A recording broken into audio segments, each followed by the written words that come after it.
Dominant Protector. Credit to the author. 851 hanggang 60. Ang mga pangalan po na nandito ay galing sa mga name generator. Kaya kung meron man pagkakatulad sa mga pangalan ng totoong tao o lugar, ito ay tunay na hindi sinasadya. Kung gayon, ano pa ang maaari nating gawin? Ang pinakamaliit na magagawa natin ay subukan tama. Kahit papaano ang ating sekta ng Feiyan ay may mahusay na kasanayan sa Qigong at mayroon tayong may sensinang kaalaman sa pag-alis ng mga bitag. Iyon lamang ang gumagawa sa akin ng isang mas mahusay na pagpipilian kaysa sa kanila. Pagmamalaki ni Akira. Noong nakaraan, pumunta ako para tulungan sila sa pagsalakay sa libingan. Kung wala ako doon, namatay sila sa mga bitag sa loob. Makinig ka lang sa akin at mag-ingat, diin ng din. Alam niya na nakapagdesisyon na si Akira, kaya hindi na kailangan ang karagdagang panghihikayat. Nagkaroon ng malinaw na kawalan ng timbang sa paggastos ng kita para sa ampunan.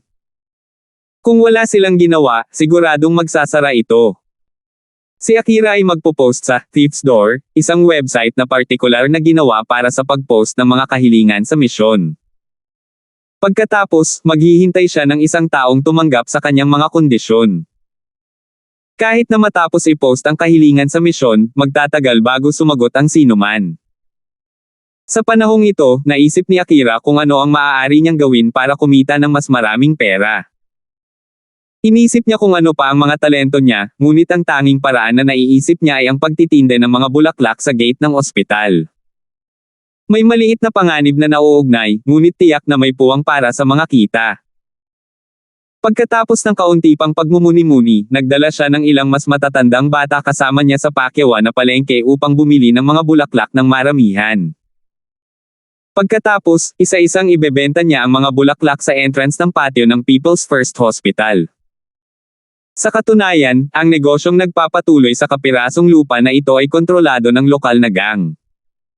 Gayunpaman, dahil kilala ng pinuno ng lokal na gang na ito si Akira bilang babaeng magnanakaw, hindi niya ito ginugulo dahil alam niya ang kalagayan nito.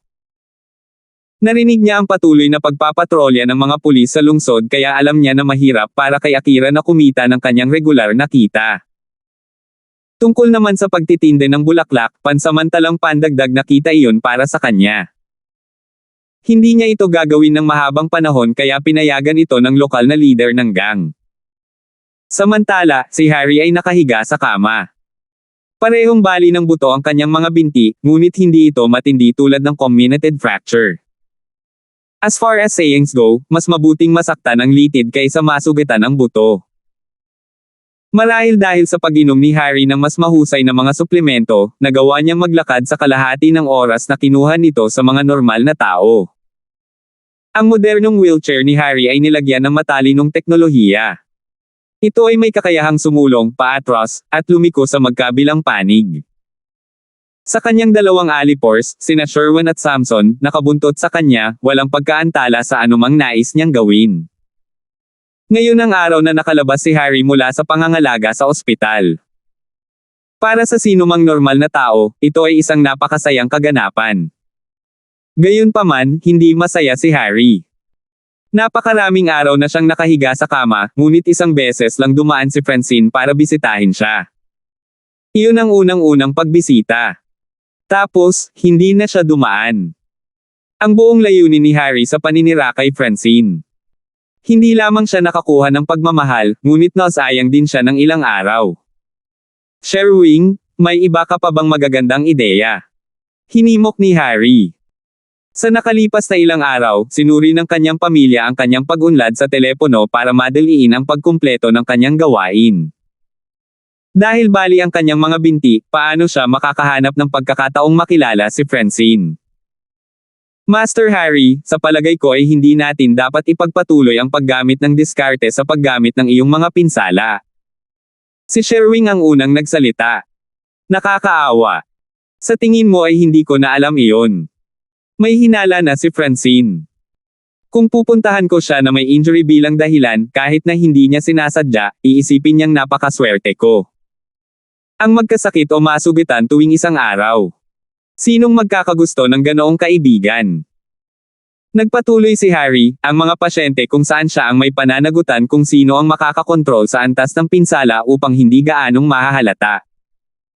Ang isang hit ay maaaring masyadong malubha o hindi sapat na malubha. Napakahirap na gawing tama ang wild factor na ito. Tama ka, ngunit wala talaga akong maisip na magandang ideya. Maingat na pinili ni Sherwin ang kanyang mga susunod na salita, ang mga tips sa panliligaw online ay puro kalokohan. Walang aktwal na praktikal na gamit para sa alinman sa kanilang mga sinasabi. Ano ang sinasabi ng internet? Mabilis na tanong ni Harry. Ito ay nagmungkahi ng mga bagay tulad ng paggamit ng droga, pagkidnap, at sexual na pagsulong. Si Sherwin ay nasa isip. Holy shit, nasa porn site ka ba? Anong klaseng bullshit tips ang mga iyon? Nagsimulang sumigaw si Harry nang walang reserba. Kung kaya niyang ipagdamot si Francine, mas maaga pa niyang ginawa iyon. Kung nangyari iyon, kamumuhian ni Francine ang kanyang lakas ng loob. Bakit niya isisiwalat ang lihim na Luna sa kanya? Ang mas malamang na kahihinatnan ay gusto niyang ipadala siya sa impyerno. Tama.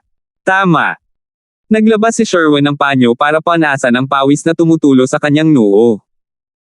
Siya ay nag-iisip sa kanyang sarili, ngunit ikaw ang nagsabi sa akin na tingnan ang site. Sa kalagitnaan ng kanilang pag-uusap, nagring ang telepono ni Harry. Sa screen ng telepono, ang kanyang kapatid na si Polong, ang tumatawag. Walang pag-aalinlangan, sinagot niya ang tawag na, Kuya.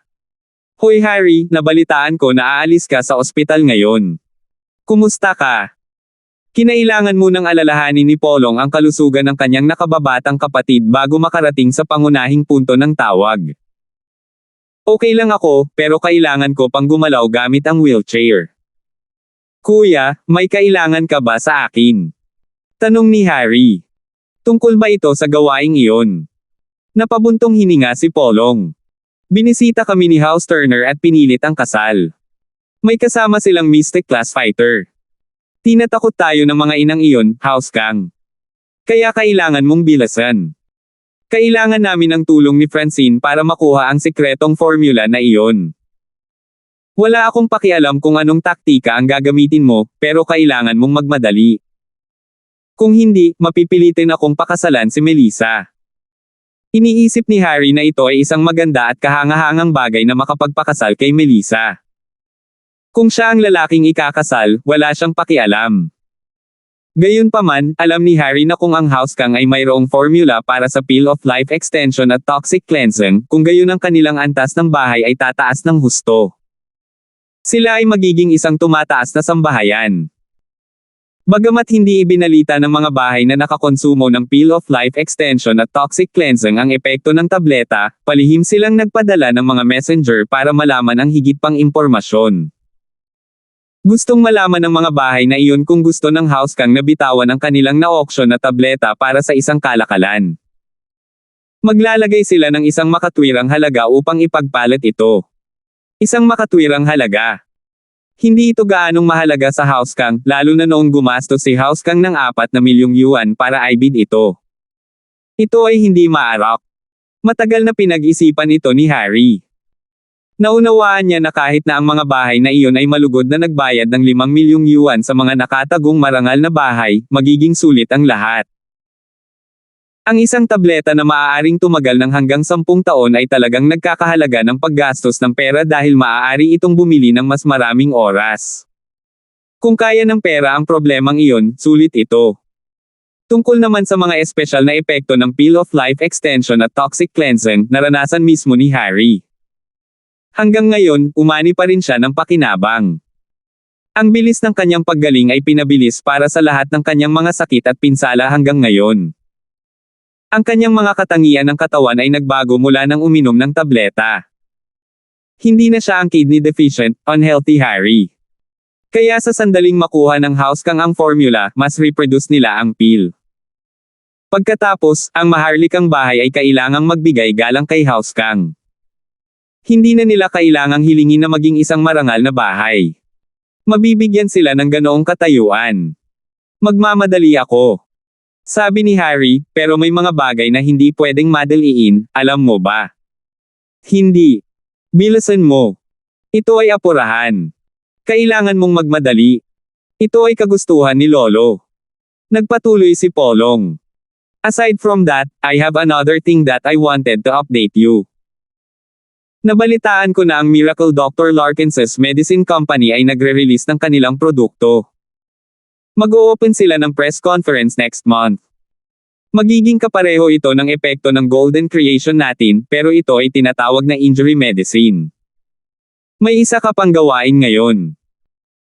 Bukod sa pagkuha ng formula para sa Peel of Life Extension at Toxic Cleansing, kung paano nila malalaman ang formula ng injuring, specifically, kailangan mong malaman kung paano nila makukuha ang injuring formula. Ang kanilang mga hilaw na materyales. 852. O. Injury Medicine Formula. Ang pagkuha ng hilaw na materyales. Bakit kailangan para doon? Hindi mo ari ni Harry. Bakit gustong malaman ni Polong ang lahat tungkol sa paylay na bagay na iyon? Kung matuklasan natin iyon, ang kanilang formula ay kapareho ng ating gamot sa Golden Creation. Pagkatapos, magagamit natin iyon bilang ebidensya para aidmande sila para sa paglabag sa patent. Nagpatuloy si Polong tungkol sa dahilan ng pagbili ng hilaw na materyales, maaari tayong makipag-ugnayan sa supplier upang ibenta ito sa house kang sa halip. Sa ganitong paraan, ang medikal na kumpanya ni Miracle Dr. Larkins ay walang anumang hilaw na materyales upang lumikha ng produkto. Kaya, hindi siya makakapagbenta ng anuman. Kahit na mayroon siyang formula, wala itong silbi sa kanyang mga kamay. Oh, nakikita ko na ngayon.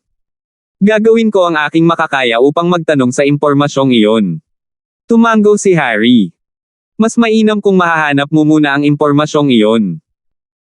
Tungkol naman sa formula ng Peel of Life Extension at Toxin Cleansing, iyon ay maaaring isantabi, nagsalita si Polong. Kung tutuusin, ang pinakamalaking kakompetensya namin ay ang medikal na kumpanya ni Miracle Dr. Larkins. Okay. Nag-aatubili na sumang-ayon si Harry kahit na mayroon siyang sariling mga saloobin sa issue. Iniisip niya na walang paraan na ang formula at ang pagkuha ng hilaw na material ay isang bagay na malalaman ni Francine. Kahit na wala siyang alam tungkol dito, malalaman niya kung sino ang mas makakapagsabi sa kanya. Mukhang kailangan niyang gawin muna si Francine para sa kanya. Matapos ibaba ang tawag, naramdaman ni Harry ang pagkaapurahan. Malapit na ang petsa na mag-host si Miracle Dr. Larkins ng press conference para sa kanyang bagong produkto. Napakasikip ng schedule ng trabaho. Sherwan, may pagbabago sa sitwasyon. Kailangan kong makuha agad si Francine. Hindi kailangang itago ni Harry ang anumang bagay mula sa kanyang mga tagasunod. Nagmamadali na ang kapatid ko. Sa susunod na buwan ay i-aanunsyo na ni Miracle Dr. Larkins ang kanilang produkto sa market. Kailangan nating makuha ang formula at ang kanilang raw material source. Sina Sherwan at Samson ay malapit na mga katulong na nakakuha ng kanyang tiwala mula sa sandaling binalak nilang patayin si Jaralyn. Ang maliliit na isyong ito ay walang halaga kung ihahambing sa kanilang nagawa noon. Master Harry, medyo nahihirapan sa gawaing ito. Si Francine ay isa sa mga babaeng puro tipong babae, kaya napakataas ng kanyang kamalayan sa pagtatanggol sa sarili. Sa background ng kanyang pamilya, hindi niya nararamdaman ang pang-aakit mula sa pera. Kaya't ang lahat ng aming dating karanasan sa pakikipag-date sa pamamagitan ng pagpapakita ng pera sa mga babae ay hindi gagana. Sumimangot si Sherwan at bumantong hininga. Ang mga kabataang babae mula sa mayayamang pamilya tulad ni Francine ay nasisiyahan sa mga romantikong relasyon, na isang bagay na hindi pa namin nararanasan. Mga romansa. Mga ina, hindi pa ako nakakaranas ng mga romantikong relasyon. Kapag nakakita ako ng isang magandang babae, babatuhin ko siya ng pera hanggang sa siya ay yumuko sa aking kalooban. Si Harry ay agresibong sumigaw. Wala akong pakialam kung ano ang gagawin mo. Mag-iisip ka ng isang romantikong ideya para sa akin. Kailangan kong ipaikot ang mga daliri ko kay Francine. Wala na akong masyadong oras. Well. Pinunasan ni Sherwan ang pawis na tumutulo sa kanyang noo. Saan siya makakahanap ng inspirasyon para sa isang bagay na romantiko? Ito ay isang bagay na hinihiling ni Harry, kaya hindi siya maaaring tumanggi. Napakamot na lang siya ng ulo sa gawaing ito. Si Samson ay hindi personal na tinanong ni Harry, ngunit hindi iyon nangangahulugan na maaari niyang ganap na takasan ang responsibilidad na ito. Maaaring tanungin siya ni Harry mamaya, kaya nagsimula na rin siyang mag-isip ng mga ideya para sa kanyang sariling kapakanan. Kayong tatlong mga bastos. Bakit kayo nakatayo sa gitna ng kalsada? Nakaharang sa daan papuntang ospital. Nakahiga na ba kayong pumasok sa ospital? Habang malalim ang iniisip ng tatlong unggoy, naputol sila ng isang malaswang driver. Nang natauhan si Harry at ang kanyang dalawang alipors na nakatayo sila sa gitna ng kalsada sa harap ng pasukan ng ospital. Napahinto ang isang bangkay sa kanyang kinatatayuan. May bulaklak na wreath ang bangkay bilang simbolo na handa na itong magsakay ng mga pasahero. Hinarang ito ni Harry. Pagkatapos ng ilang agresibong busina, hindi pa rin gumagalaw ang tatlong hadlang. Nang walang ibang ideya, hinayla ng driver ang bintana para sampay ng mga tanga. Ngunit si Samson ay hindi isang taong tatanggap sa gayong pandiwang pang-aabuso ng hindi nagbabayad. Karaniwan, siya ang gumagawa ng ayon sa gusto niya na parang isang malupit. Sa sandaling narinig niyang may nagmura sa kanya, pinandilatan niya ang driver ng hearse at sinalakay pabalik. Sino ang sinasabi mong kailangang dalhin sa ospital? Bastos ka, naiinip ka na bang mabuhay? Alam mo ba kung sino ako? Anong nagmamadali? Nagmamadali ka bang mamatay? Naiinitin lamang ang driver ng hearse sa sandaling ito. Hindi pumasok sa utak niya ang mga salita niya nang wala siyang magawa kundi ang pag-alitan ng mga taong nakaharang sa kanyang dinadaanan. Sa sandaling lumipat sila, pagkatapos ay maaari niyang mabilis na patawarin ang mga ito. Gayunpaman, sa sandaling gumanti si Samson, nakita ng driver ng hearse na pula. Agad na sumigaw pabalik ang driver ng hearse, pumulot ako ng patay. Kapag hindi ka tumabi, sasagasaan kita para makasama ka sa kanila. Iregalo ko pa sa iyo itong bulaklak na wreath. Ano? Gustong ipagpatuloy ni Samson ang pagsigaw sa driver ng hearse, ngunit sa sandaling marinig niya ang mga salitang flower wreath, isang bumbilya ang nag-trigger sa kanyang isipan. Napanood niya ang ilang telenovela noon at ang plot sa mga dramang iyon ay binubuo ng pangunahing tauhan ng lalaki na kadalasang nanliligaw sa mga babaeng karakter.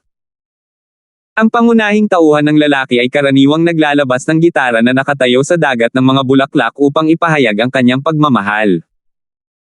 Si Francine ay hindi yumuko para sa ginto, ngunit maaari niyang tanggapin ang mga romantikong kilos na ito na parang isang flower bed. Halos lahat ng babae ay nagnanais para sa mga romantikong eksenang ito kung saan ipinapahayag ang pag-ibig. Kaya, maaaring isa si Francine sa mga tipo ng babae. Saglit itong pinag-isipan ni Samson at natuwa siya. Nilinggan niya ang driver ng hearse na may maamong mga mata. Ang dahilan niyan ay dahil binigyan siya ng magandang ideya ng driver ng hearse. Napakalaking tulong niya para sa kanyang layunin. Sa halip na makipagtalo, si Samson ay tumugon pabalik sa driver ng bangkay, salamat. Nagulat ang driver ng hearse. Sino ang mga taong ito? Bibigyan niya sila ng flower wreath at nagpasalamat siya dito. Mayroon bang maluwag na tornilyo sa kanilang ulo? Isa siyang psychotic na tao. Ito ay lubos na kapanipaniwala dahil si Samson ay may isang hanggal na nakangiting ekspresyon. Naramdaman ng driver ng hearse ang panginginig sa kanyang gulugod. Naalala lang niya na ospital pala ito, kaya baka may mga psychotic na pasyente din. Sa puntong ito, natakot ang driver ng hearse. Ang isang psychotic na tao na pumatay ng isang tao ay hindi maaaring kasuhan. Kaya naman dahan-daang umatras ang driver ng hearse kaya hindi niya na-trigger ang psychotic na tao. Ang driver ng hearse ay nagmaneho ng paatras at umalis sa daanan ng kanyang pagpasok. Hindi katumbas ng halaga ang panganib sa isang psychotic na pasyente. Walang pakialam si Samson kung ano ang iniisip ng driver ng hearse. May naisip siyang magandang ideya. Lumingon siya para tingnan si Harry para ipakita ang kanyang mga natuklasan. Master Harry, nakaisip ako ng magandang ideya. Oh, ano ang magandang ideya mo? Sabihin mo sa akin ngayon. Hindi na makapaghintay si Harry sa suspense. Ito na. Magagamit natin ang Sea of Flowers method. Sabi ni Sherwan. Master Harry, maaari tayong bumili ng isang buong bangkos ng mga sariwang bulaklak at ilagay ito sa pasukan ng ospital. Doon, ipahahayag mo ang iyong pagmamahal kay Francine. Ito ay isang romantikong kaganapan. Baka maengganyo mo si Francine na bigyan ka ng pagkakataon. Oh, gumagana ba yan? Naantig si Harry sa diskarte. Siya ay nag-iisip tungkol sa mga posibilidad ng kung ano ang maaaring dumating pagkatapos ng diskarte ay gumagana at siya ay motivated. Of course it will. Master Harry, isipin mo na lang. Maraming babae ang natutuwa sa mga romantikong galaw na ito. Lalo na ang mga purong babae tulad ni Francine na hindi pa nakipag-date dati. Wala siyang karanasan sa pag-ibig noon. Kaya hindi siya nagkaroon ng trauma at malamang na magpapanta siya tungkol sa pag-ibig. Paliwanag ni Sherwin.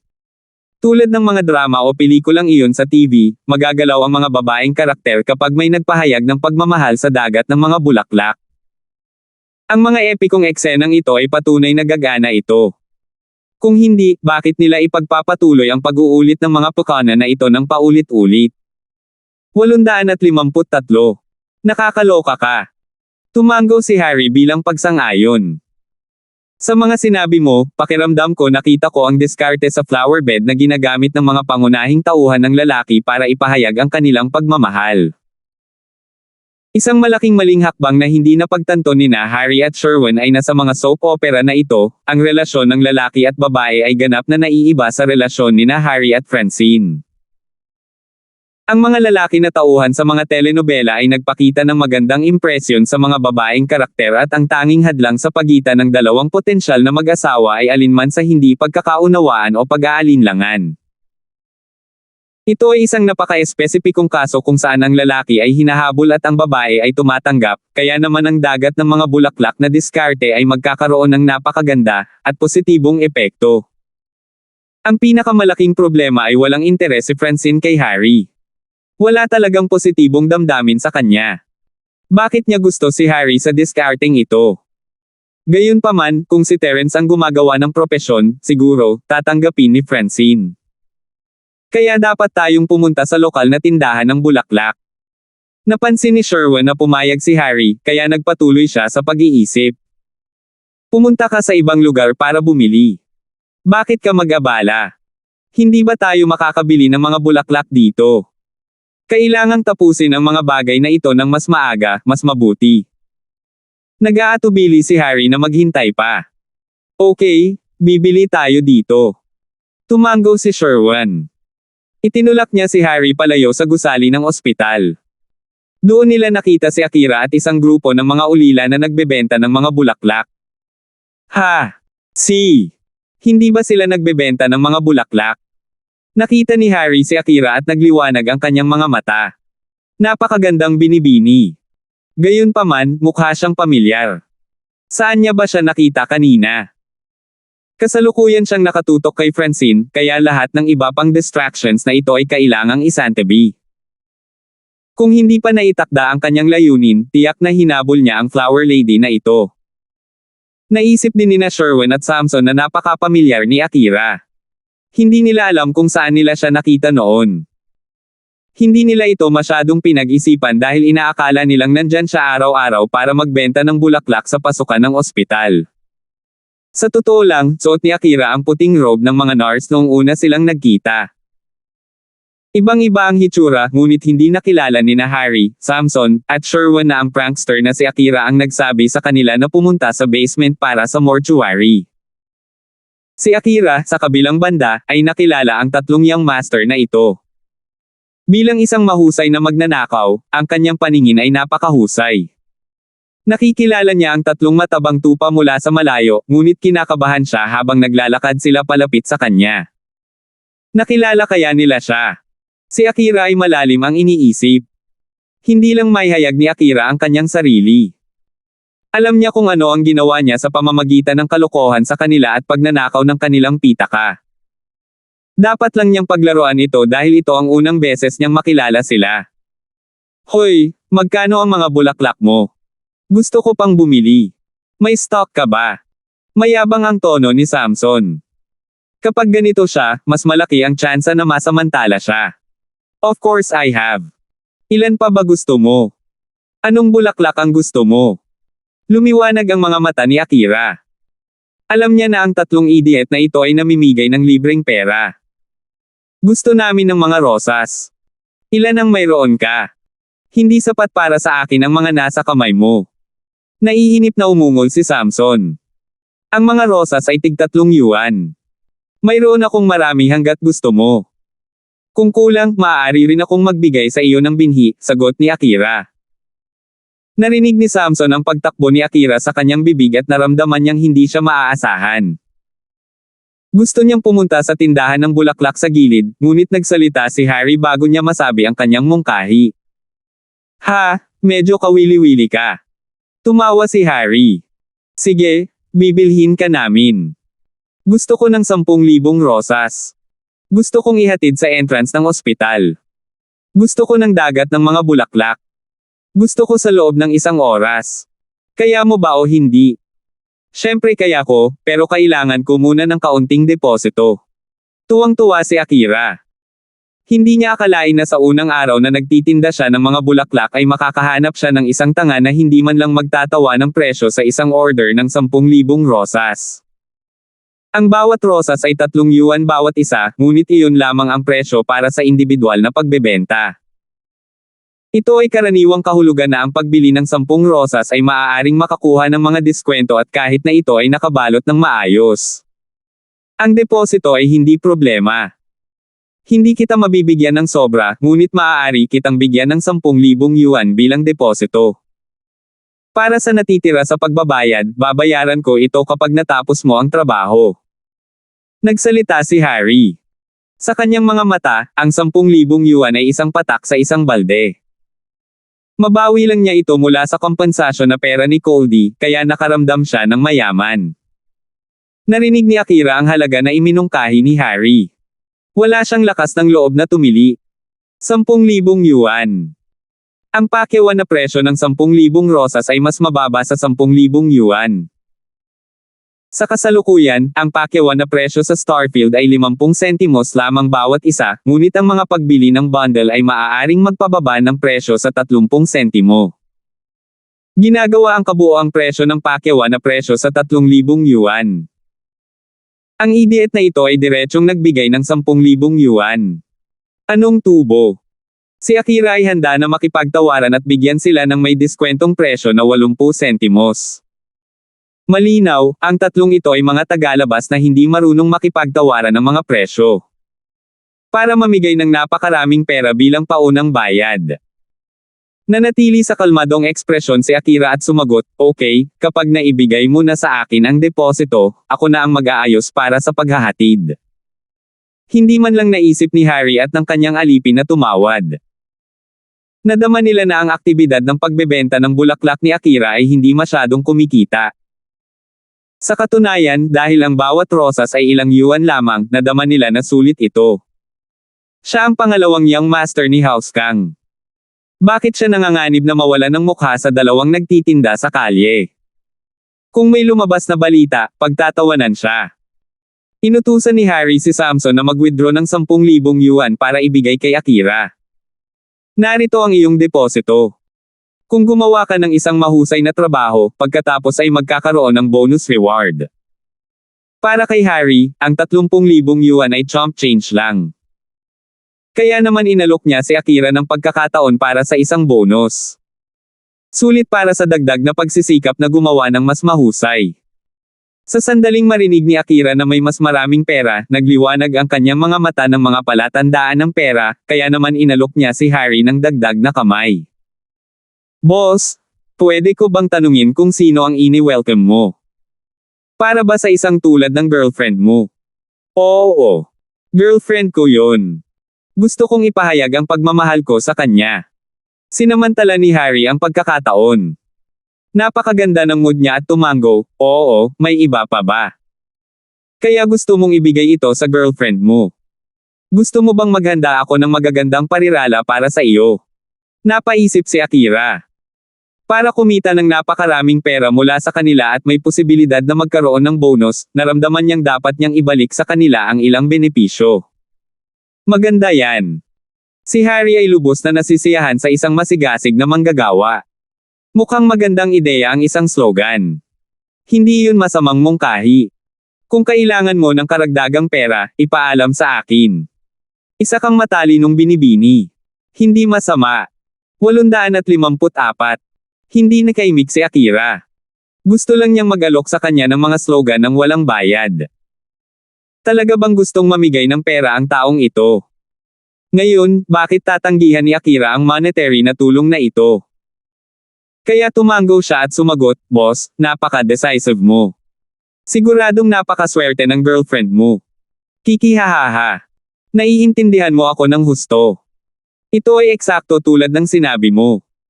Masaya si Harry na marinig ang mga pinagpalang salitang ito mula sa bibig ng ibang tao. Para bang magtatagumpay siya sa pagsasakatuparan nito.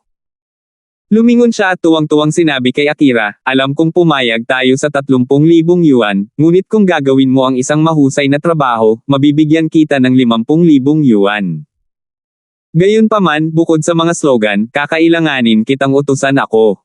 "Okay, boss. Sabihin mo sa akin kung ano ang kailangan mo." Si Akira ay nakikinig ng mabuti. Nakahanap siya ng malaking gastusin. Kung hindi niya ito sinamantala, makokonsensya siya mamaya. "Kailangan ko ng mga paputok, gitara, at loudspeaker. Kakailanganin ko ang mga iyon para sa pagdedeklara ng aking pag-ibig." Napaisip si Harry. Sa mga pelikula, bukod sa dagat ng mga bulaklak, may mga paputok din. Kung itinakda ni Harry ang kanyang isip na gumawa ng isang bagay, gagawin niya ang lahat. Si Harry ay masyadong tamad na kumuha nito mismo at hindi niya alam kung saan makakabili ng mga paputok. Hindi pa rin siya pamilyar sa Starfield City, kaya kinuha niya ang lokal na si Akira bilang kanyang aide. Masayang nilayo ni Akira na gawin ang mga gawaing ito para kay Harry. Bilang isang babaeng magnanakaw, marami na siyang napuntahang lugar kaya pamilyar na pamilyar siya kung saang lokasyon nagbebenta ng produktong kailangan niya. Inatasan niya si Ken sa palengke ng bulaklak para sa pakyawan ng mga pagbili. Pagkatapos, itinalaga niya ang isang bata na bumili ng mga paputok at isa pang bata sa flea market para sa gitara at loudspeaker. Si Akira ang may pananagutan sa paglikha ng mga slogan na banner na ibibigay kay Harry. Sa dibisyon ng paggawa, sa oras na makuha ni Akira ang mga slogan na banner mula sa ahensya ng photocopying, lahat ng iba pa ay bumalik na dala ang kanilang mga produkto. Ang lahat ay ayon sa kahilingan ni Harry. Humanga si Harry sa kahusayan sa trabaho ni Akira. Tuwang-tuwa siya tungkol dito kaya ibinigay niya kaagad kay Akira ang natitirang bayad na 40,000 yuan. Hindi inaasahan ni Ken at ng iba pang mga ulila na si Akira ay magiging kapaki-pakinabang. Nagawa niyang makipag-chat sa kanyang paraan sa isang 50,000 yuan na negosyo. Ang mga bulaklak at banner, at isang second-hand na gitara na may loudspeaker ay nagkakahalaga ng kabuoang 4,000 yuan. Sa isang galaw, nakakuha sila ng 45,000 yuan. Ito ay hindi kapani-paniwala. Nang makuha ni Akira ang pera, umalis siya kasama ang kanyang mga tauhan. Siya ay kumikita ng higit sa sapat. Kung siya ay naging matako at manatili sa likod, ang ibang tao ay magseselos. Alam ni Akira ang panuntunan sa kanyang linya ng negosyo. Bilang karagdagan, mayroong isang malapit na tindahan ng bulaklak, at nagpadala din sila ng isang kinatawan sa pasukan ng ospital. Ninakawan ni Akira ang tindahan ng bulaklak na ito ng isang malaking order ng negosyo, kaya tiyak na magagalit ang may-ari ng tindahan. Kung patuloy niyang ibebenta ang mga bulaklak, tiyak na may darating na naghahanap kay Akira para sa gulo. Kaya, alam ni Akira kung kailan oras na para umatras. Nakuha niya ang natitirang bayad at umalis. Gayunpaman, ang kanyang mga aksyon ay nagdulot ng inggit sa ilang hanay ng mga tao. Sa partikular, ang may-ari ng tindahan ng bulaklak ay may sakam at mapot na pag-iisip. Pinagmasdan niya si Akira na umalis sa lugar na nagparamdam sa kanya ng kaunting pait. Kung hindi siya binigyan ng babala ng lokal na gangster na si Akira ay hindi dapat hamakin, kung gayon ay binigyan niya ito ng isang piraso ng kanyang isip. Nang makaalis na si Akira, lumapit ang may-ari ng flower store para batiin si Harry. "Hello, young master. Ako si Tian daw, flower shop owner. I was wondering kung kailangan mo pa ba ng mga bulaklak. Marami akong variety. Binili ko lahat ng kailangan ko. Bakit kailangan ko pa? Tiningnan siya ni Harry nang may pagkasuklem. Inihahanda ni Harry ang kanyang sarili para sa kanyang talumpati, ngunit ang may-ari ng tindahan na ito ay kailangang matakpan ang kanyang proseso ng pag-iisip. Dahil dito ay hindi nasiyahan si Harry at sumagot siya, tumabi ka lang. Huwag mo kaming harangan. Well. Ang may-ari ng flower store ay umatras, ngunit hindi bago sumigaw, kung kailangan mo ng higit pang mga bulaklak, maaari mong bilhin ang mga ito sa aking tindahan. Mabibigyan kita ng magandang diskwento. Okay, got it. Alam ko na ngayon. Ikinawi ni Harry ang kanyang kamay na parang tinatanggal niya ito. Ngayon lumipat. Si Francine ay isa sa maraming nurse na nagtatrabaho sa People's First Hospital, ngunit marami pang ibang tao ang nakarinig ng mga kwento tungkol sa kagandahan ni Francine. Siya ang nangungunang kagandahan ng People's First Hospital. Siya ay napakasikat. Kung ito man ay mga taong personal na nakipag-ugnayan sa kanya noon o nakarinig ng mga kwento, alam nilang lahat ang pangalan. Kasalukuyang nasa labas ng ospital, si Harry ay may malaking banner na nakadisplay, Francine I love you. Sa dami ng mga manunood na naghuhula kung sino ang nasa wheelchair. Baka boyfriend yun ni Francine. Sa loob naman ng ospital, kumalat ang balita na parang apoy. Ang mga nakakakilala kay Francine ay agad na nagpaalam sa kanya tungkol sa sitwasyon. Francine, let me tell you about a piece of big news. Sa labas ng aming ospital, may isang taong naglatag ng dagat ng mga rosas. Naghahanda silang magtapat ng kanilang pagmamahalan. Napaka-romantiko niyan. Dapat ay galing sila sa isang mayamang pamilya. Naiinggit na sabi ni Nurse Melanie. Oh! Malumanay nang umiti si Francine. Well, ano ang kinalaman nito sa akin?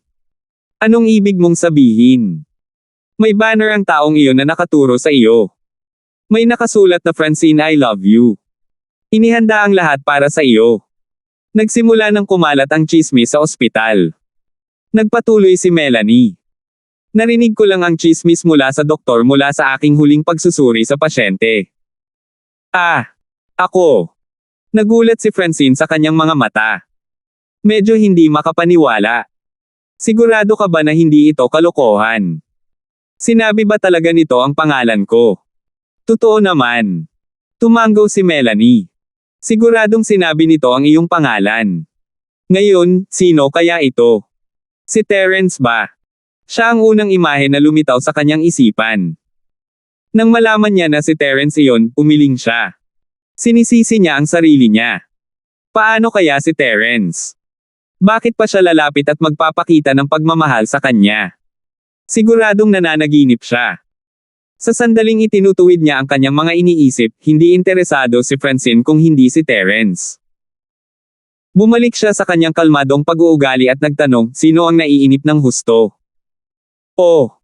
Francine, parang hindi ka na-touch sa narinig mong pasabog na tsismis na ito. Ayaw mo bang tumingin sa labas para makita kung sino ang pumupukaw ng tsismis? Nagtatakang tanong ni Melanie. Hindi, ano ang makikita? Sa palagay ko ito ay isang tulad ni Harry na naiinip. Hoy, ngayon na binanggit mo ito ay posible. Nawala ng interes si Melanie nang marinig niya ang pangalan. Maliwanag, wala siyang mainit na pakiramdam kay Harry. Nalaman niya ang tungkol sa kanya sa pamamagitan ni Francine, na kung paano niya nalaman kung paano niya sinaktan si Joralyn.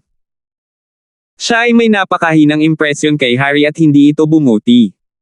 So, focus ka lang sa trabaho. Si Francine ay patuloy na nakatuon sa trabaho.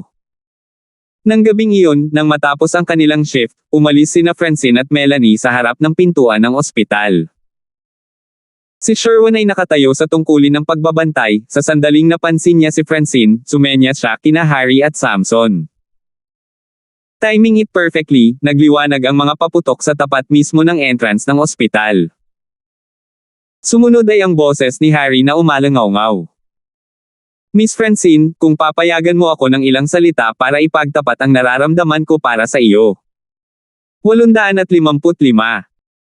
Naisip ni Francine na susuko si Harry pagkatapos ng ilang oras na paghihintay. Hindi niya akalain na doon siya maghihintay hanggang sa umalis siya para magtrabaho. Sa sandaling lumabas siya ng pinto, napatalon siya sa takot mula sa biglaang mga paputok pati na rin sa boses ni Harry. Hindi nakabawi si Francine sa kanyang pagkabigla ng mabilis. Nagsimulang kumanta si Harry. Si Francine ang pinakamagandang babae sa ospital. Siya ang pinakamahusay, siya ay maganda, mabait, at mayroon siyang malalaking matingkad na mga mata at malusog na mahabang tirentas. Si Harry ay kumakanta gamit ang kanyang gitara na nagbigay ng aura ng isang romantikong prinsipe. Ang pagbubukod ay ang kanyang boses sa pag-awit ay wala sa tono. Parang pulaka na tumatawa. Na ikinagulat ni Francine ng labis at ang bawat nanood ay nakasimangot sa pagkabigo. Melanie, umalis na tayo dali. Huwag mo siyang pansinin. Hindi pa nakaranas si Francine ng ganoong kaiyahiyang sitwasyon. Nagulat siya kay Harry. Nakita ni Harry na nagmamadaling umalis si Francine. Binilisan niya ang timeline ng mga pangyayari. Tumigil siya sa pagkanta at dumiretso sa confession phase. Francine, ikaw ang Diyosa sa aking puso. Ikaw ang aking pinagmumula ng liwanag. Ikaw lamang ang aking nakikita. Mahal kita. Hoy, saan ka galing? Sa loob ng ospital, bawal ang paputok o pampasabog. Nagdudulot ka ng polusyon sa ingay at nakakaabala sa ibang pasyente. Sumunod ka sa akin pabalik sa security room para tanggapin ang parusa. Si Harry ay nasa kalagitnaan ng pagsigaw.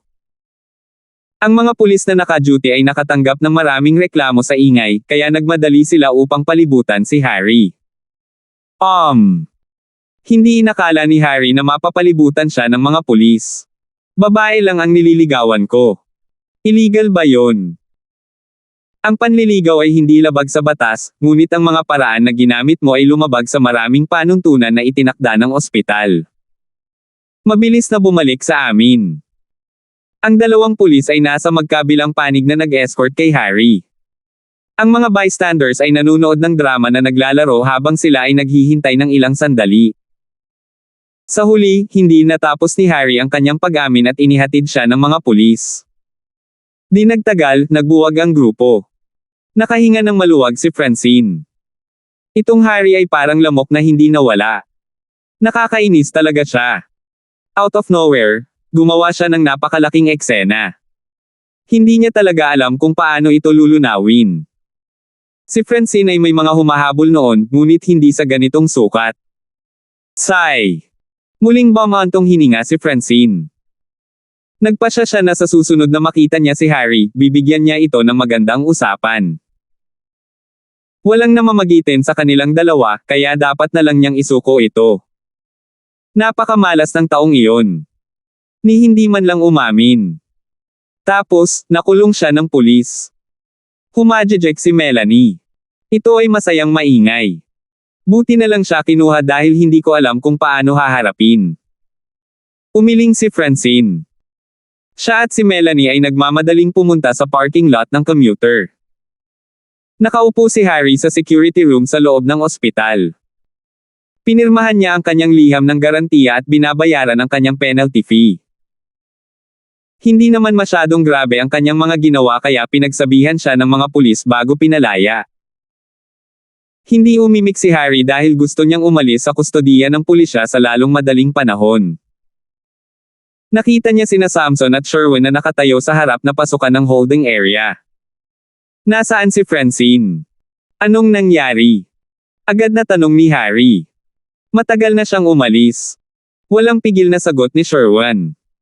Master Harry, wala ka dito kaya wala kaming dahilan para pigilan si Francine na umalis. Well, nung aalis siya, ano yung facial expression niya? Mukha ba siyang masaya?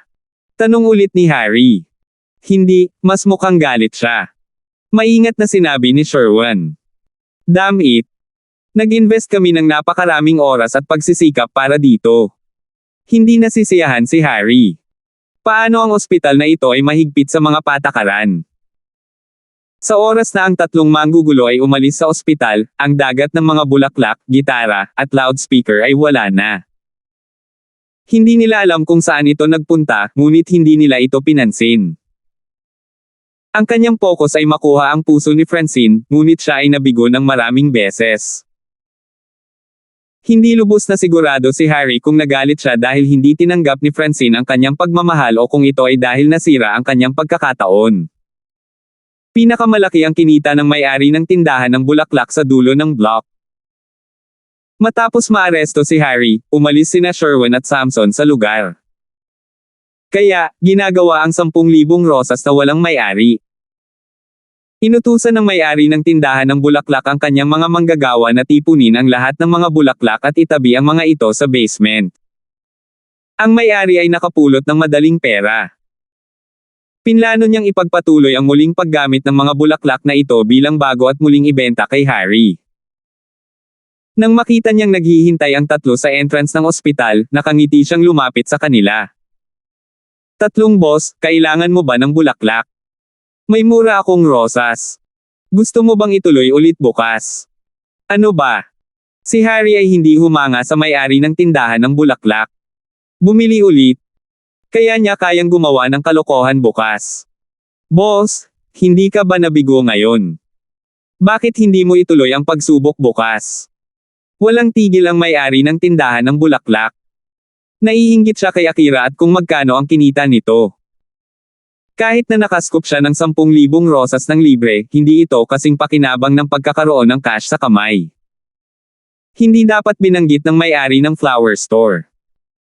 Si Harry ay labis na nagalit sa kanyang kabiguan na siya ay na-trigger sa simula ng galit. Ito ay isang malaking kahihiyan na nasaktan ang kanyang ego. Itinuro niya ang may-ari ng tindahan ng bulaklak at sinabi kina Sherwin at Samson, "Bugtugin mo siya."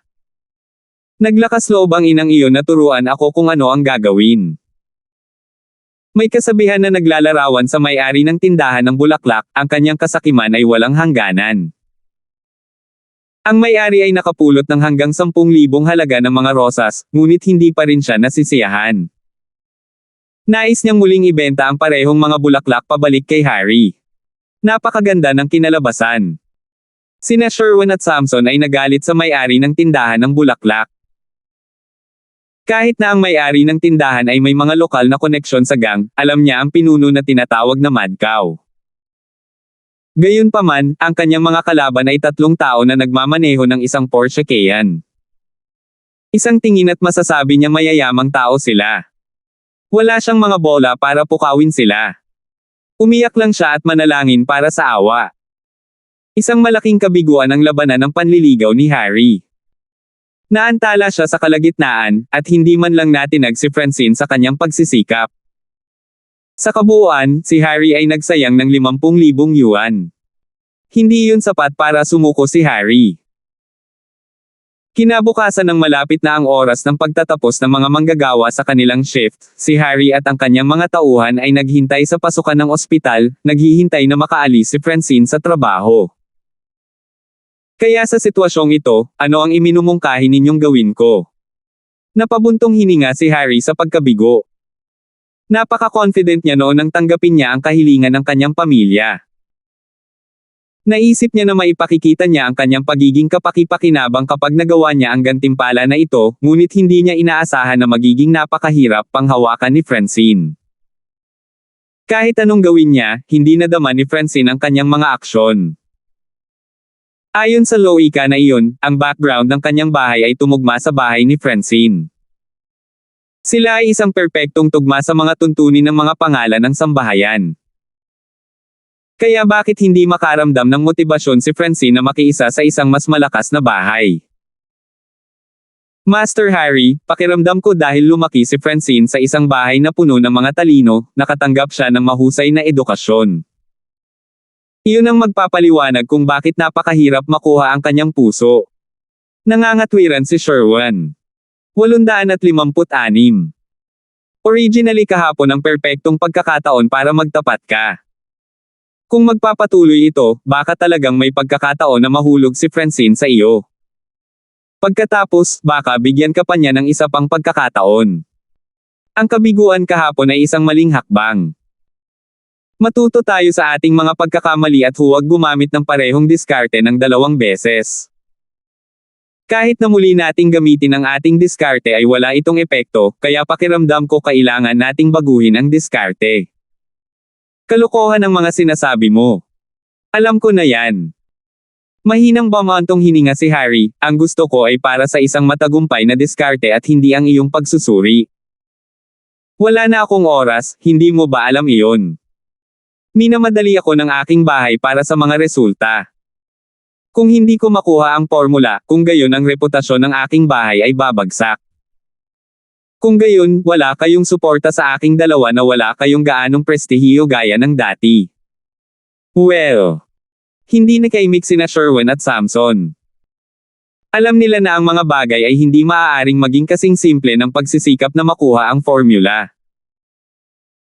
Kapansin-pansin si Harry nang sabihin niya na kapag bumagsak na ang house kang sa prestihiyo, hindi na nila magagawa ang mga bagay ayon sa gusto nila. Sa pag-iisip hanggang sa puntong ito, huminga ng malalim si Sherwin bago nag-isip ng malalim. Ayaw masira ni Harry ang kanyang konsentrasyon, dahil si Sherwin ay itinuturing na isang think tank, karamihan sa diskarte ay umasa sa kanya. Alam ko.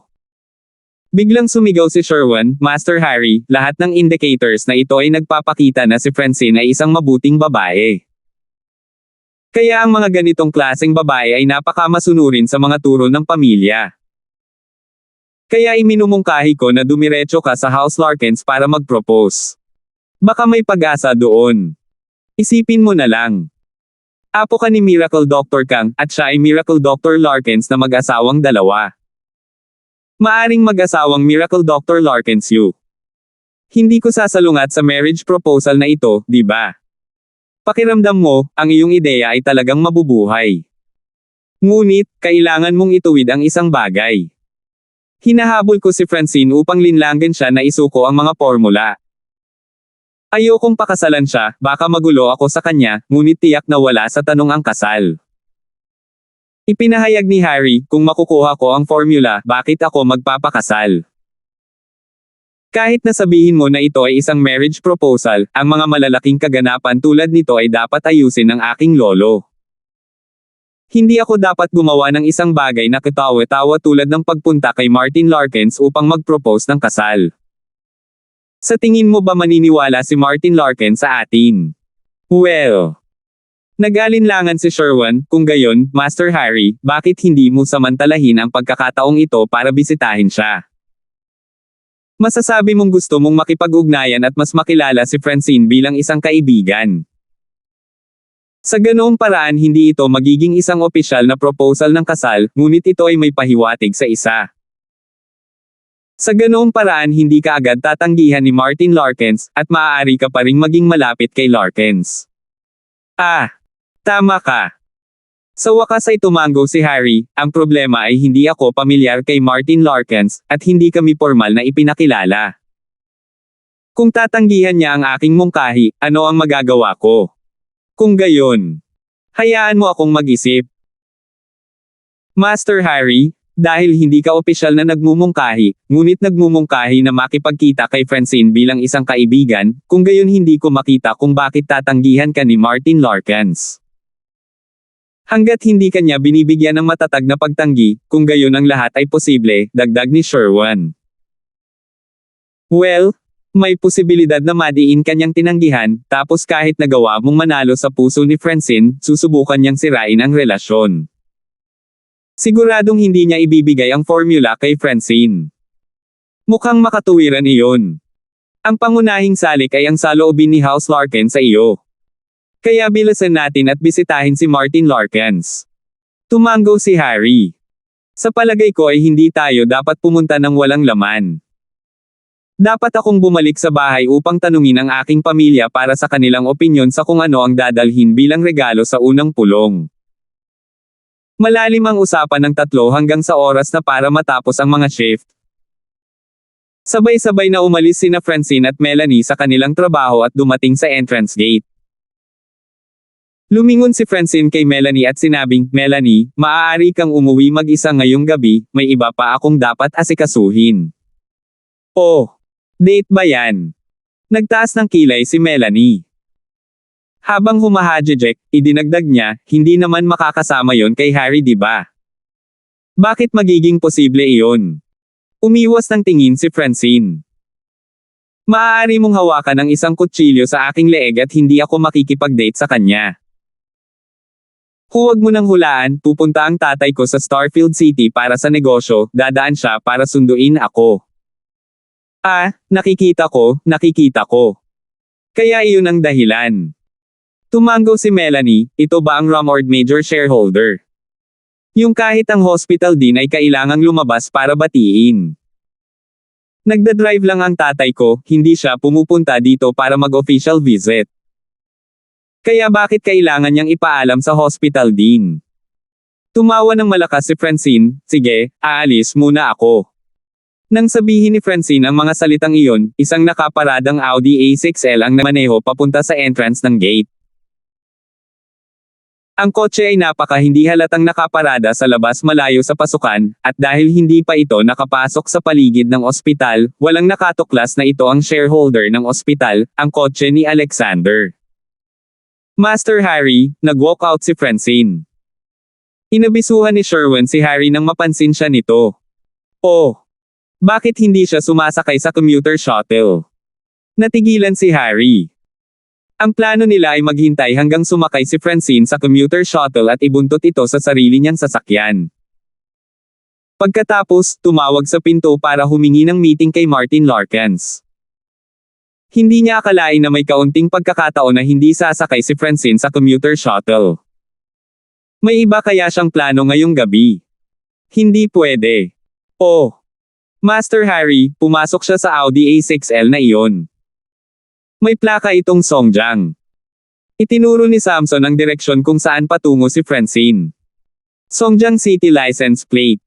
Baka si Francine ay makikipagkita sa kanyang kasintahan. Nagdilim ang mukha ni Harry. Karamihan sa mga may-ari ng Audi A6L ay mga lalaki, at ito ay nakumpirma ng buksan ni Francine ang pinto ng kotse kung saan lumiwanag ang loob ng kotse upang makita ang isang lalaking driver ng kotse. Mukhang hindi manliligaw. Mukhang mas matanda ang lalaki. Ilang beses kinusot ni Samson ang kanyang mga mata habang siya ay tumutunog. Siguro ba ay sinusundo niya ang isang patutot? Umirap si Samson. Sa pagkakataong iyon, alam niyang nagbibiro siya. Mukhang galit at naiinis ang ekspresyon ni Harry habang inutusan sila, imbestigahan ang may-ari ng sasakyan. Sino ito? Galit na galit ako. Nakaramdam ng insulto si Harry.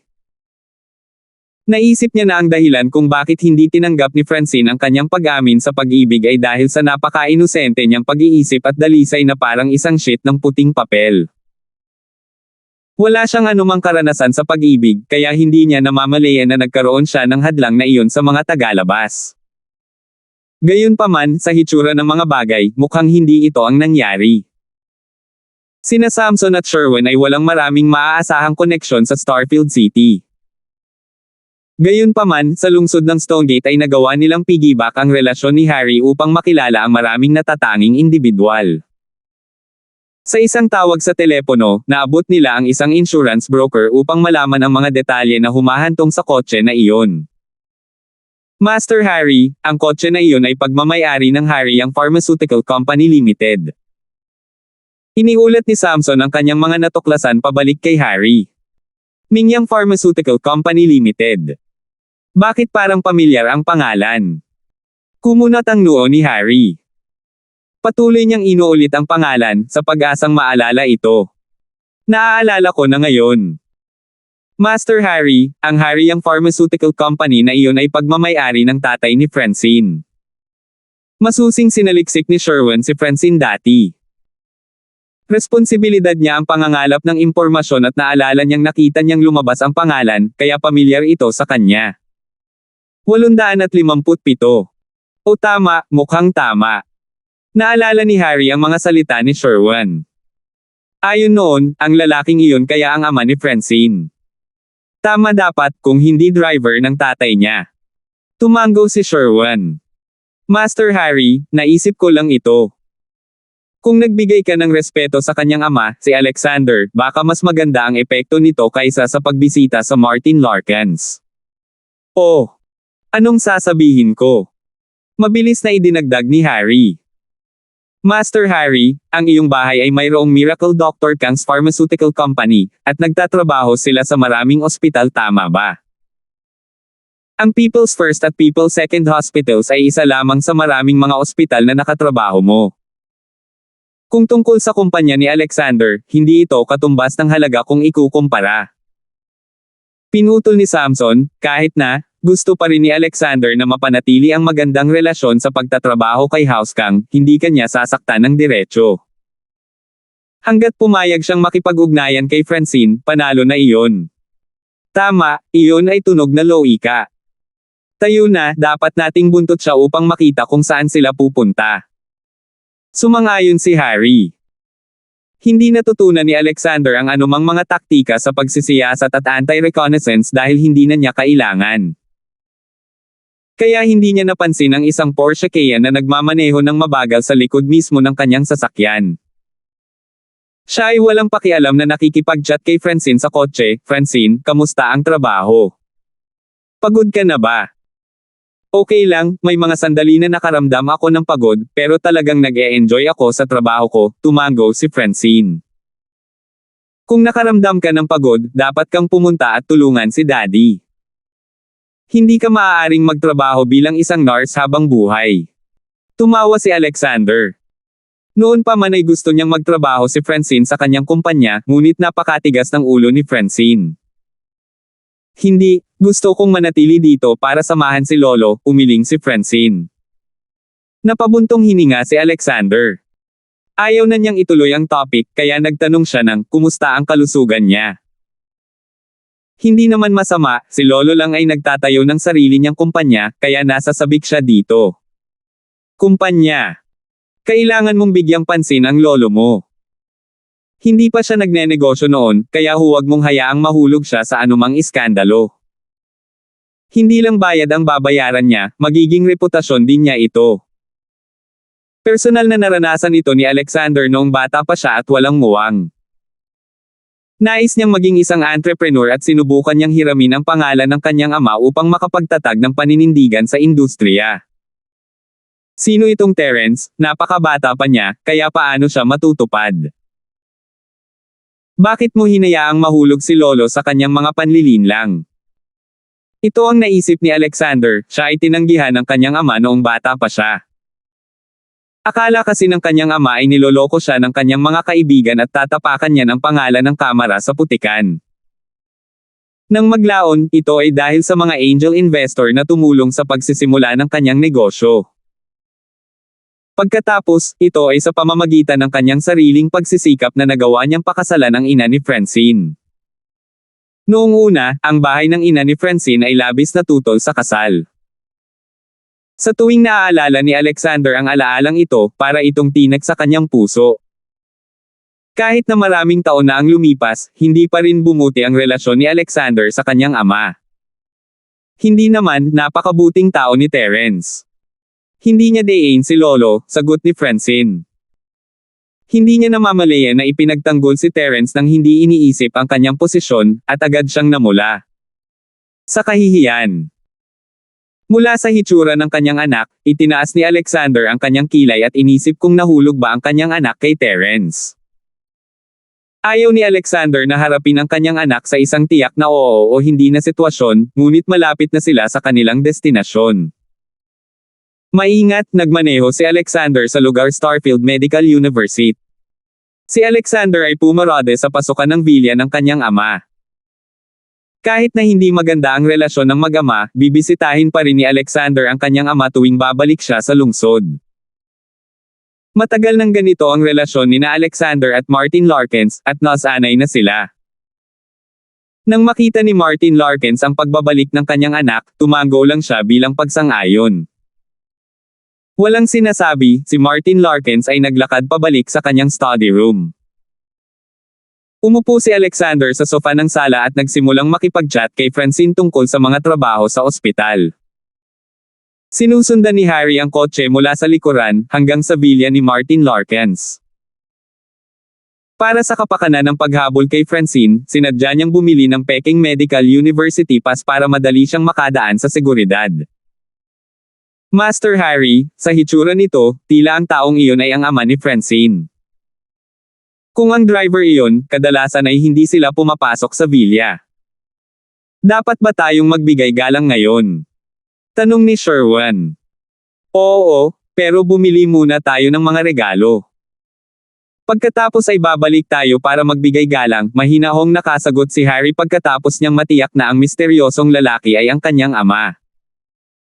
Bumalik si Harry na may dalang brand name na alcohol at cigarettes na inirerekomenda ni Sherwan. Umakyat siya at pinindot ang doorbell ni Martin Larkins. Si Samson ay nakapwesto sa loob ng sasakyan. Ang kanyang pagkatao ay hindi angkop na dalhin sa loob. Binuksan ng caretaker na si Leo ang pinto upang makita si Harry na naka-wheelchair at itinulak siya ni Sherwan. Natigilan siya sa biglaang pagbisita ng pasyente. She asked, "Excuse me, nandito ka ba para kay Dr. Larkins para magpa-check up?" Hindi, ako si Harry, ako ang pangalawang apo ni Miracle Dr. Kang. Pumunta ako dito para magbigay galang kay CEO Alexander, malinaw na sabi ni Harry. Oh, mangyaring maghintay dito habang aabisuhan ko siya, tumango si caretaker Leo. Hindi niya binuksan ang panlabas na bakal na pinto para makapasok ang mga estranghero, at tumalikod at pumunta sa sala. Mrs. Leo, sino ito? Tanong ni Alexander dahil wala siyang pinapasok matapos sagutin ang pinto. Mr. Larkins, may nagsasabing siya ang pangalawang apo ni Miracle Dr. Kwan. Sinabi niya na ang pangalan niya ay Harry, at gusto niyang bigyan ng respeto. Ano ang iyong sagot? Tumugon ng caretaker na si Leo. Mga taga-bahay kang. Nagulat si Alexander sa hindi inaasahang pagbisita, hayaan mo akong tingnan, tugon niya. Nagiba ang ekspresyon ng mukha ni Francine, hindi niya inaasahan na susunduan siya ni Harry hanggang sa pag-uwi. Ano ang pinaplano niya? Sasabihin na sana niya sa kanyang ama na huwag pumunta, ngunit dahil bumangon na ito, mas mabuting tanggihan niya ang mga pangunguna ni Kang. Si Alexander at ang caretaker na si Leo ay lumapit sa pintuan at nakita si Harry na nakaupo sa kanyang wheelchair. Hindi pa niya nakilala si Harry, ngunit hindi inaasahang makita siya sa isang wheelchair. Tanong niya, "Hi, ikaw si Harry. Paano ka naging ganito?" "Tito Larkins, kumusta ka?" "Ako si Harry." Mabilis na ipinakilala ni Harry ang sarili. "Oh, ito ay isang normal na bali ng buto na nangyari ilang araw na ang nakakaraan, gising na ako at tatakbo kaagad." Ayaw ipagpatuloy ni Alexander ang pagsilip. Binuksan niya ang panlabas na bakal na pinto para ipasok sila sa villa. "Harry, ayaw mo ba kung tawagin kita ng ganyan?" "O Tio Larkins, maaari mo akong tawaging Harry." Magalang na sabi ni Harry. Kailangan niyang mag-iwan ng napakagandang impresyon ng isang young adult kay Alexander. Tumango si Alexander, "Harry, nandito ka para magbigay galang sa akin. Pwede ko bang itanong kung bakit? Kinakatawan mo ba ang lolo mo o?" Uncle Martin, mas mabuti siguro kung pumunta tayo sa study room para pag-usapan ito." Natakot si Harry na bawiin ni Francine ang kanyang sasabihin kaya iminungkahi niya na lumipat ng lugar. 858. "Okay, please you first." Hindi matukoy ni Alexander ang layunin ni Harry sa pagdaraos ng pulong na ito. Gayunpaman, siya ay mula sa House Kang at pareho silang nasa parehong linya ng negosyo. Ang kanyang kumpanya at House Kang ay madalas na nagtutulungan kaya hindi siya nang ahas na magalit si Harry. Nang makapasok na sila sa study room, umupo si Alexander sa sopa, habang si Harry ay nanatili sa kanyang wheelchair.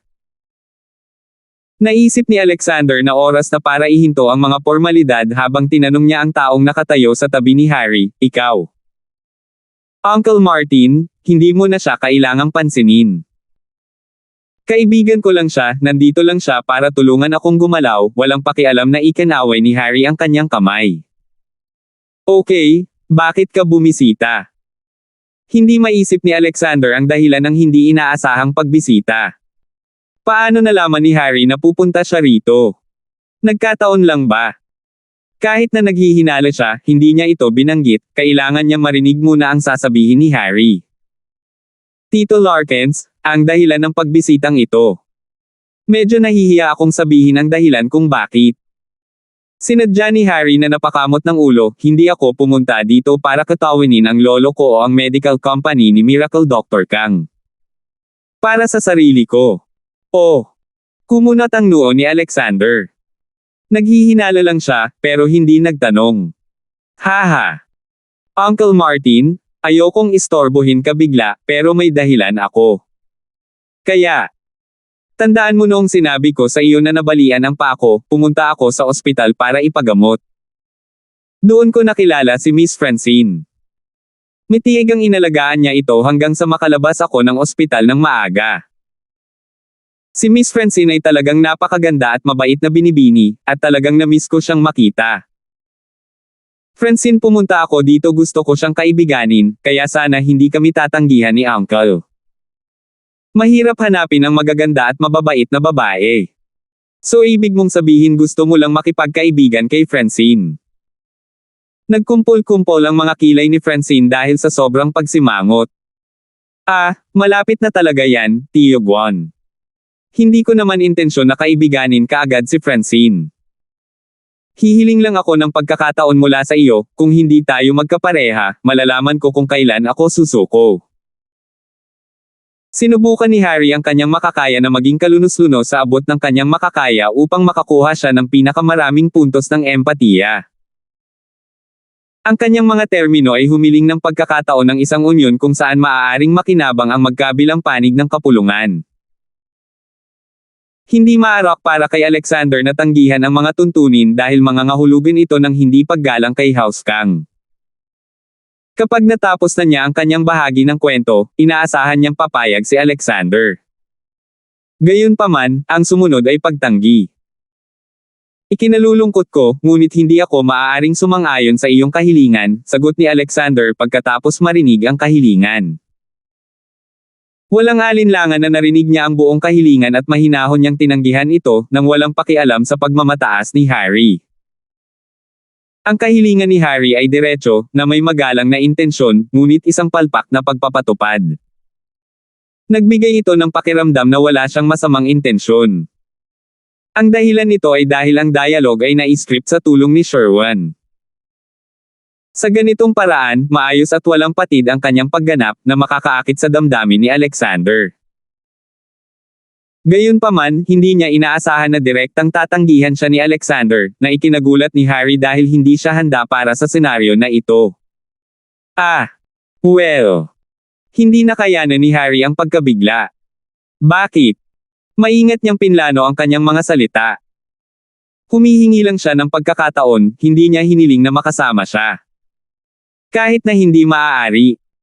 Sa pag-iisip hanggang sa puntong ito, nagsisimula ng mag-init si Harry, ngunit pinigilan niya ang isang emosyonal na pagsabog.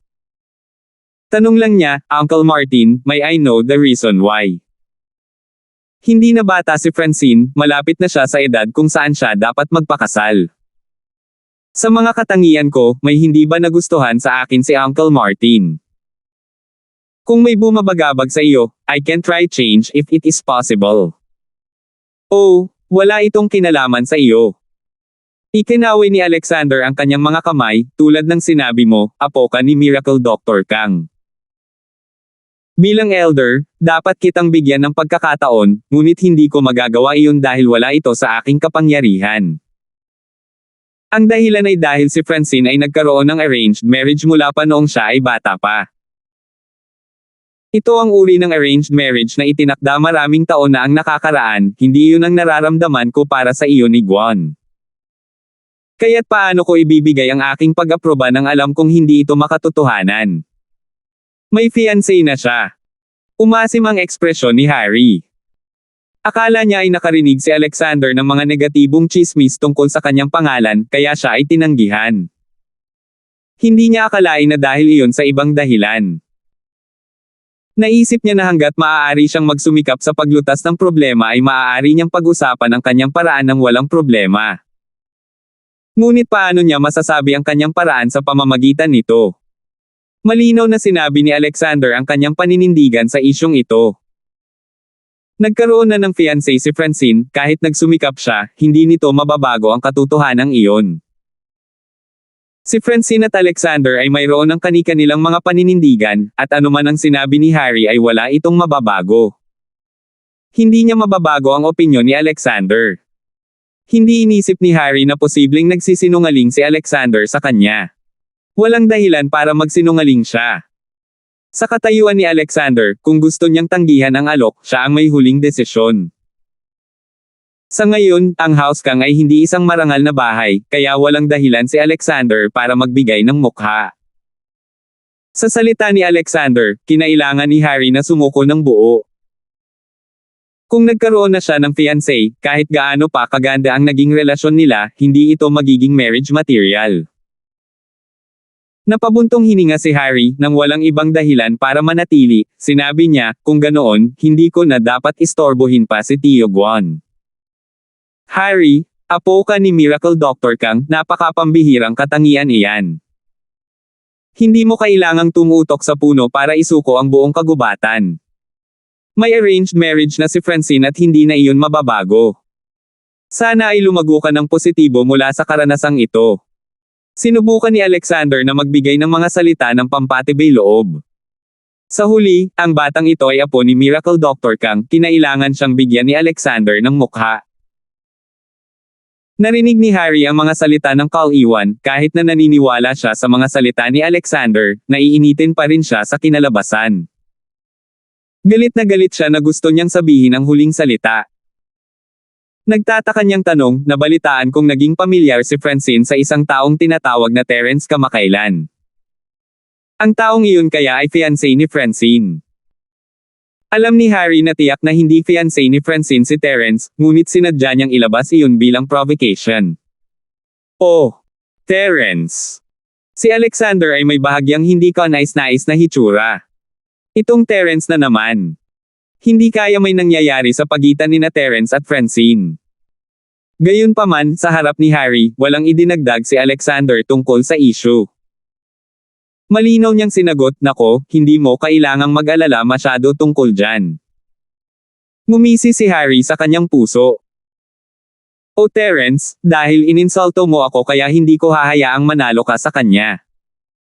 Maaari mong kalimutan ang tungkol dito. Ha!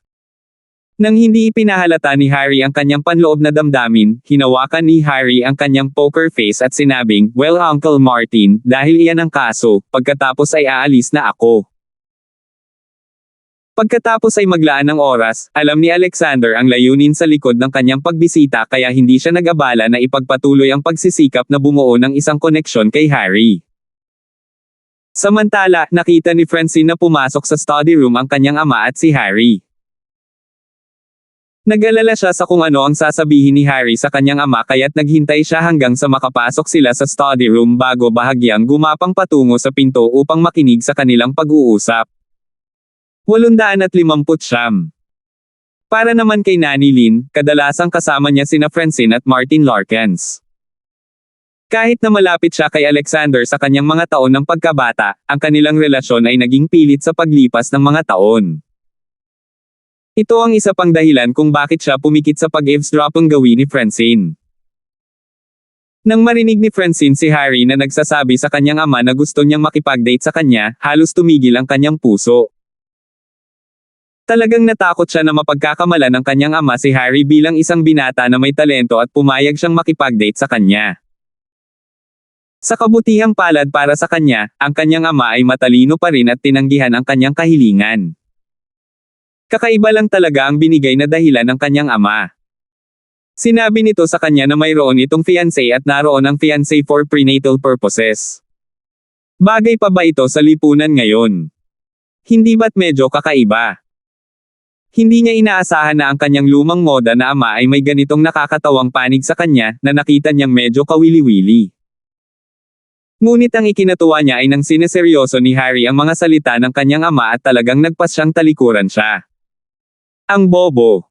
Ngunit sa katotohanan, si Francine ang mali. Para sa malalaking pamilya tulad ng kay Harry, ang mga kasal na isinaayos ng mga magulang ay itinuturing na hindi mababago na mga prinsipyo, tulad ng kasal sa pagitan ng kanyang kapatid at Melissa mula sa pamilya Turner na napagpasyahan din ng mga matatanda. At pagkatapos ng desisyon, hindi na ito mababago ng nakababatang henerasyon. Kaya naman inisip ni Harry na ang sitwasyon ni Francine ay dapat na pareho kung saan ang desisyon ay hindi mababago kahit anong gawin niya kaya ang tanging magagawa niya ay sumuko. Nang marinig ni Francine na lumabas si Harry, mabilis siyang lumipat sa malapit na sopa at nagkunwaring nanunood ng TV na parang walang nangyari. Binuksan ni Harry ang pinto ng study room na tinulak siya ni Sherwin palabas mula sa likuran. Nang hihinayang, sinulyapan niya si Francine na nakaupo sa sopa at nanunood ng TV at walang magawa. Alam niya ang personalidad ng mga batang babae tulad ni Francine na ipinanganak sa mayayamang pamilya. Ngayong nagkaroon na siya ng fiancé, hindi na siya makakasama nito. Dahil dito ay hindi na siya nag-abalang kausapin pa siya. Para sa kanya, gaano man kaganda ang dalaga, walang saysay kung hindi niya ito makukuha. Kaya naman hinayaan na lang niya si Sherwin na itulak siya palabas ng mansyon ni Martin Larkins at umalis sa lugar na puno ng takot. Gayunpaman, nang makita ni Francine ang kanyang ama na lumabas ng silid-aralan, namula ang kanyang mukha sa katotohanan na siya ay nakikinig sa kanila. Bagamat hindi ito seryoso, hindi pa rin ito isang marangal. Nagsimula siyang mapahiya nang mapansin niyang nakatingin sa kanya ang kanyang ama.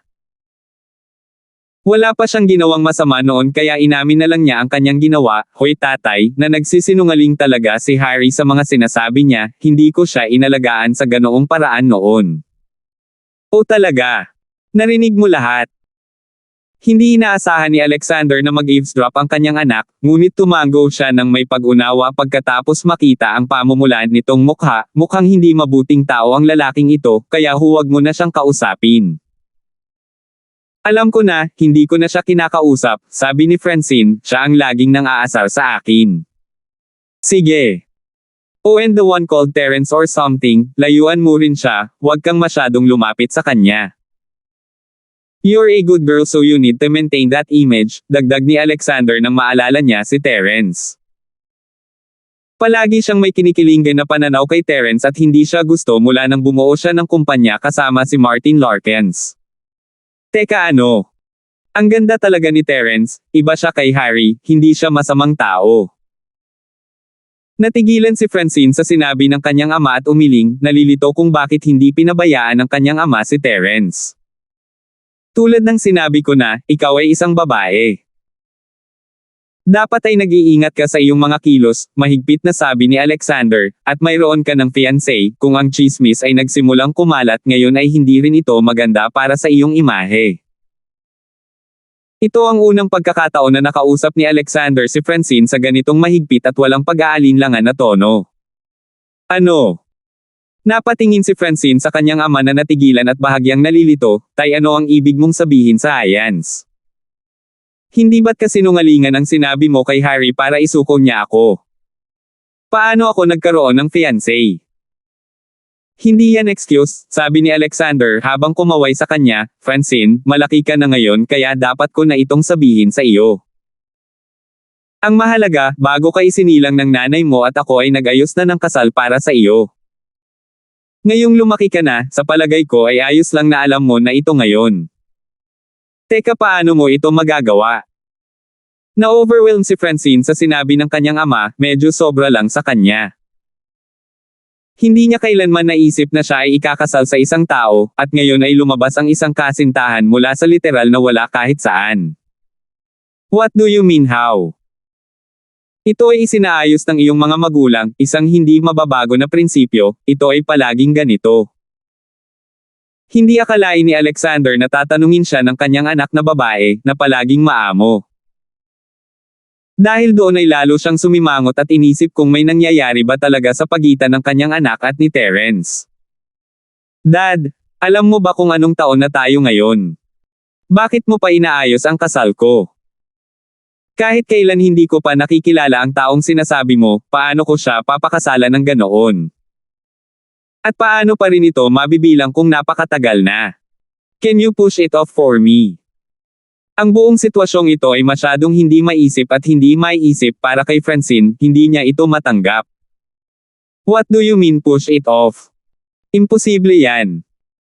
Hindi nagbigay ng puwang si Alexander sa anumang dahilan, dapat pakasalan mo ang batang iyon, walang makakapagpabago nito. Hindi ko siya pakakasalan.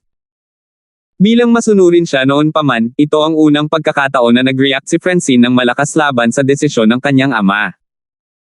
Makakaapekto ito sa kanyang kinabukasan, paano siya masusunod dito? Ikaw. Papakasalan mo siya kahit anong mangyari. Bahagyang napabuntong hininga si Alexander, nagsimula na rin siyang makaramdam ng inis, hindi ako nagbabago ng isip kahit ano pa ang sabihin mo. Bakit ako? Hindi ko pa nakikita ang lalaking iyon noon at wala akong ideya kung ano siya at kung ano ang ginagawa niya, at sinasabi mo sa akin na pakasalan siya. Sumimangot si Francine at nagmatigas na bumulong. Well, sinong gusto mo noon? Ganti ni Alexander. Gusto ko. Ayoko lang sa kanya. Namula si Francine at napigilan ang sarili ng mapagtantong muntik na niyang ibigay ang sarili. Gusto mo ba iyon, Terence? Na parang hindi masabi ni Alexander kung ano ang iniisip ng kanyang sariling anak, mas mabuting itigil mo na ang pakikipag-usap sa kanya ngayon, kung hindi ay kukuha ako ng isang tao na bash sa kanya. Ang iyong kasal ay napagpasyahan ng iyong ina at ako. Utang ko ang taong iyon ng isang pabor, ang tagumpay ko sa aking negosyo ay pawang salamat sa kanyang mga nakatatanda.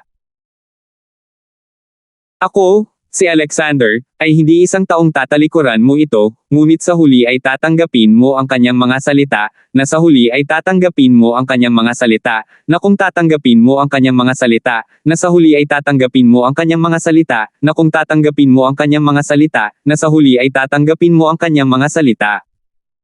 Ikakasal pa rin siya. Pagkatapos noon ay tinalikuran ni Alexander si Francine, at naglakad palabas ng mansyon. Si Francine naman ay napaluha. Hindi niya lang magets, paanong ang tatay niya ay matigas ang ulo at mapang-api, pinipilit siyang magpakasal sa hindi niya gusto. Kahit may utang na loob ang kanyang ama sa kanyang mga nakatatanda, hindi ba niya ito mabayaran sa ibang paraan, bakit kailangan pa niya itong pilitin na pakasalan siya? 806 na po. Ang problema, natakot si Francine na saktan ng kanyang ama si Terence dahil sa galit, kaya hindi siya mapalagay. Hindi niya alam kung ano ang gagawin ngayon. Wala itong kinalaman kay Terence ngunit ngayon ay nakikisali na rin siya dito. Narinig ni Martin Larkins ang away sa ibaba at bumaba para tingnan ito. Nakita niya si Francine na umiiyak sa sopa at huminto bago nag-aalalang tinanong ito, Francine, anong problema? Bakit ka umiiyak dito? Nasaan ang tatay mo? Lolo. Nakita ni Francine ang kanyang lolo at lalo siyang umiyak. Hindi pa siya nakakaramdam ng ganitong hinaing. Hindi niya lang naintindihan. Paano makokontrol ng kanyang ama ang kanyang kasal, na pinipilit siyang magpakasal sa hindi niya kilala? Ayan, tuyuan mo na ang luha mo. Sabihin mo muna kay lolo kung ano ang nangyari, ano pa ba ang hindi masusolusyonan? Bakit ka umiyak nang umiyak? Hindi alam ni Martin Larkins kung ano ang nangyari kay Francine. Lumapit siya sa sofa at umupo, tinapik ang balikat ng apo habang inaalo ito. Lolo, sabi ni Dad na inayos niya ang kasal ko noong maliit pa ako. Gusto niyang pakasalan ako sa taong hindi ko pa nakikilala. Humihikbi si Francine habang ipinapaliwanag niya ang kwento sa kanyang lolo. Basura. Galit na hinampis ni Martin Larkins ang kanyang kamao sa mesa, lalong nagiging hindi makatwiran si Alexander. Paano siya basta-basta na lang magdedesisyon sa isang bagay na ganito? Huwag kang mag-alala, Francine, tutulungan ka ni Lolo sa bagay na ito. Kung wala ang aking pahintulot, walang makakagawa ng anuman. Tinatawagan ko ang iyong ama ngayon. Nagalit si Martin Larkins. Bagamat siya ay isang matuwid na tao, hindi siya makitid ang pag-iisip. Kaya, nang marinig niya ang tungkol kay Alexander na nag-aayos ng kasal ni Francine, nakaramdam siya ng galit. Gayun din, ang gusto niyang manugang ay si Terence. Siyempre, hindi niya hahayaang pakasalan si Alexander ng ganoon lang si Francine. Ikaw bastard, ano ang sinabi mo kay Francine? Nagalit si Martin Larkin sa pamamagitan ng telepono. Dahil sa iyo, umiiyak na ngayon ang aking pinakamamahal na apo. Sa tingin mo ba ay napakalaki mo na ngayon ka, brat? Arranging marriages now, ha? You better cancel this arrangement right now and don't even think about it again. Natigilan si Alexander sa pinagagalitin. Ang huling beses na sinigawan siya ng kanyang ama ng ganito ay bumalik nang magtalo sila tungkol sa pagbuo ng sarili niyang kumpanya. Ibinigay nito sa kanya ang pakiramdam niya noong siya ay nagkaproblema noong bata pa siya. Medyo natatakot siyang suwayin ang kagustuhan ng kanyang ama. Gayunpaman, wala siyang masabi sa bagay na binanggit ng kanyang ama. Siya ay nagpasya sa kasal na ito kasama ang kanyang asawa at isang mahalagang tao. Paano niya isa-isang babalikan ang pangakong ito? Sa pagbabalik tanaw kung paano siya tinulungan ng taong iyon noon, napakalaking pabor. Kung hindi niya natanggap ang puhunan at nagkaroon ng mga koneksyong iyon, hindi niya magagawa ang mga tagumpay na mayroon siya ngayon, at hindi rin siya makakakuha ng pagkilala mula sa kanyang pamilya sa batas. Si Alexander ay hindi isang taong walang utang na loob, kaya sa sandaling iyon nakaramdam siya ng pagkabalisa. Matapos bigyan ng isa't isa ng tahimik na pagtrato sa loob ng napakaraming taon, alam ni Alexander na ang pagkawala ng galit ng kanyang ama ngayon para kay Francine ay isang pagbabago sa kanilang relasyon.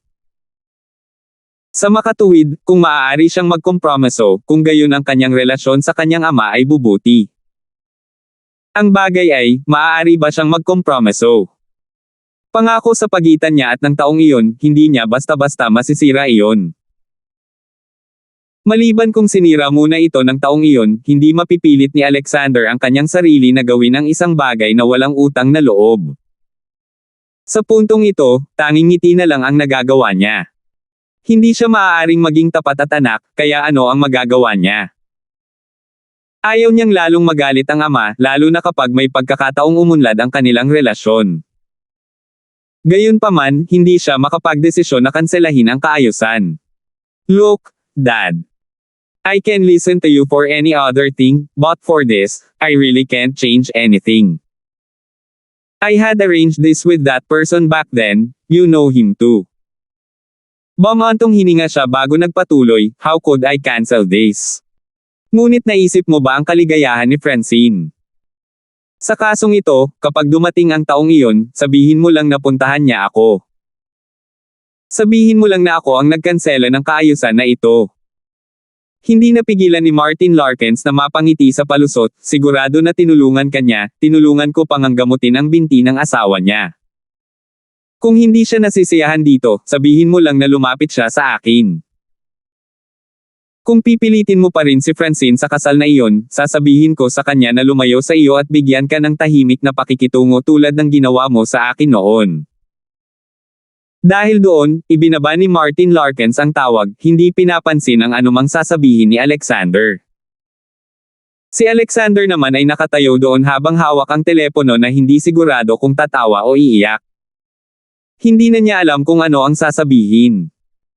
Ginamit ng kanyang ama ang parehong mga aksyon na ginawa niya upang banta siya.